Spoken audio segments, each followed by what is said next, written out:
अब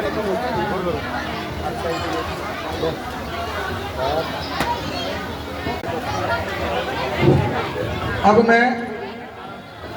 उमेश जी कराड़, आज हम देख रहे हैं जो हमारे लिए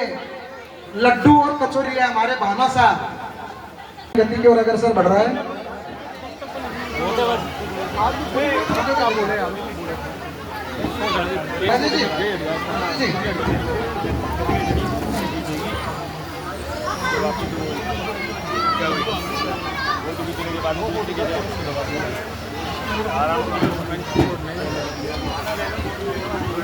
भाई साहब अरे ऐसे यही ना मोबाइल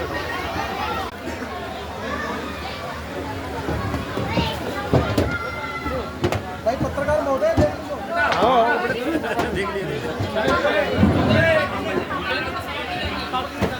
एक बार पूछ लो बजरंग जी से ले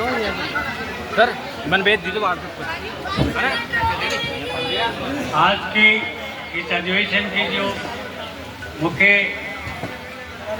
अतिथि हैं राजेंद्र भाई, सम्मानित मंच, उपस्थित मेरे समाज के सभी शूरवीर माताएं और बहनें, बच्चे, मैं सभी को आज इस शुभ अवसर पर अपने हार्दिक शुभकामनाएं देता हूं और ये आशा करता हूं कि हमारी जो जन कल्याण समिति ने एक साहसपूर्ण कार्य किया है उसके लिए उनको साधुवाद देता हूँ, धन्यवाद देता हूँ। और दूसरा, उनका सबसे बड़ा सम्मान इस बात में भी और बढ़ जाता है कि उन्होंने हमारे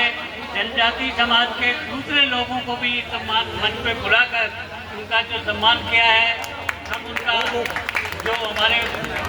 यहाँ उपस्थित सज्जन हैं, मैं उनका भी अपने समाज की ओर से हार्दिक अभिनंदन करता हूँ और उनको धन्यवाद देता हूँ कि उन्होंने हमें जो सहयोग दिया, हमारा जो हौसला बढ़ाया, उसके लिए भी मैं उनका आभार प्रकट करता हूँ। भाइयों और बहनों,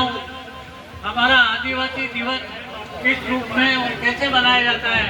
इस पर हमें सबसे पहले गौर करने की आवश्यकता है। हमने आदिवासी दिवस केवल भारतवर्ष में ही नहीं मनाया है, आज सारे विश्व में आदिवासी दिवस मनाया जाता है। इसका कोई तो प्रयोजन होगा, कोई तो उद्देश्य होगा उन लोगों का, जिसके आधार पर आज विश्व में अनुसूचित जनजाति को एक महत्वपूर्ण पद पर पहुंचा दिया, हासिल कर दिया। भाइयों, सबसे बड़ी बात मैं आपको यहाँ दो बातें बहुत जरूरी बताना चाहता हूँ। वो है, सबसे पहले अप्रैल आने वाले 1926 में आपकी जनगणना होने जा रही है। घर घर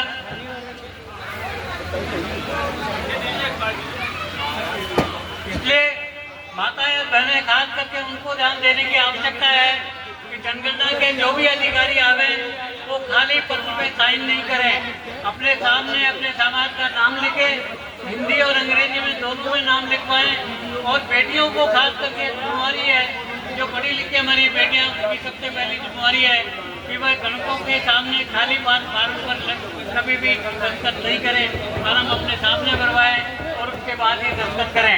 क्योंकि हमारे समाज की जनगणना वास्तव में अभी तक नहीं हुई है। आपको ये पता होना चाहिए, अभी राजस्थान में जो 2011 में जो जनगणना हुई थी, उसमें केवल 34,000, सारे राजस्थान में 34,000 केवल जानकर समाज बताया गया है, जो बिल्कुल सरासर झूठा है, बकवास है और कोई बेसलेस है। क्योंकि जहाँ जयपुर में हजारों लाखों की संख्या में लोग भाग रहते हैं, तो राजस्थान की गणना तो करना ही भूल जाइए। दूसरा जो महत्वपूर्ण मुद्दा है, हमें अभी 2-4 दिन 12 तारीख को इसी महीने में हम अविनाश गहलोत साहब से, समाज कल्याण मंत्री से मिले थे और हमारी जो समस्या पिछले 6 सालों से चल रही है उसके संबंध में हमारी उनसे वार्तालाप हुई है। मैं समाज के सभी आप उपस्थित सज्जनों से ये कहना चाहता हूँ कि 18 तारीख को उन्होंने वापस अपने बदले पर धामका समाज को आमंत्रित किया है, इसलिए आप ज़्यादा से ज़्यादा वहाँ 9:30 बजे तक 10 बजे तक वहाँ पधारें और उस ज़्यादा से ज़्यादा अगर आप वहाँ उपस्थित होंगे तो हम मंत्री महोदय को ये बाध्य करेंगे कि वो हमारी समस्या पर ध्यान दें और जल्दी से जल्दी, हम पिछले 6 सालों से एक समाज कल्याण विभाग के अत्याचारों से पीड़ित हैं। हमने किसी भी लेवल पर किसी भी अधिकारी को नहीं छोड़ा है। जिससे हमने वार्तालाप नहीं की है। लेकिन सबके सब अपने हाथ ऊपर करते हैं और ये कहते हैं कि आप सीएम साहब से और समाज कल्याण मंत्री से ही बात करो, वही आपकी समस्या का समाधान ढूंढ सकते हैं। इसलिए मैं पुनः आपसे निवेदन करता हूँ कि 18 तारीख को आप समाज कल्याण मंत्री के बंगले पर सिविल लाइन में पधारे और हमारे एकता का परिचय दे कि समाज सारा संगठित है। और हम और आपको ये भी बताना समझता हूँ कि आज हनुमानगढ़ में 12 तारीख से 11 तारीख से हमारे समाज के लोग हड़ताल पर है और कलेक्टर से बुला करके उन्होंने उनकी मांगों को मान लिया है और उन्होंने सरकार से बात करने की बात कही है। आप सभी लोग यहाँ पधारे और सम्मेलन को अपना उत्साह दिया, अपना सहयोग दिया और आपसे आर्थिक सहयोग भी दिया, उसके लिए मैं आप सबका आभार प्रकट करता हूँ। और आज इसी मेरे शब्दों के साथ मैं आपका सबका आभार प्रकट करते हुए समाज के सम्मेलन के समापन की घोषणा करता हूँ। जय भीम।